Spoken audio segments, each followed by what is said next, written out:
ದುಬೈನಿಂದ ಚಿನ್ನ ಕಳ್ಳ ಸಾಗಾಣಿಕೆ ಮಾಡುತ್ತಿದ್ದ ಚಾಲಾಕಿ ಪ್ರಯಾಣಿಕ ಸಿಕ್ಕಿಬಿದ್ದಿರುವ ಘಟನೆ ಕೇರಳದ ಕಣ್ಣೂರು ವಿಮಾನ ನಿಲ್ದಾಣದಲ್ಲಿ ನಡೆದಿದೆ.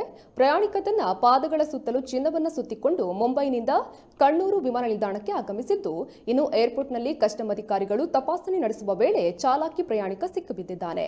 ಸದ್ಯ ಆರೋಪಿಯನ್ನ ಬಂಧಿಸಿ ಆತನಿಂದ 1456 ಗ್ರಾಂ ಚಿನ್ನವನ್ನು ವಶಕ್ಕೆ ಪಡೆಯಲಾಗಿದೆ.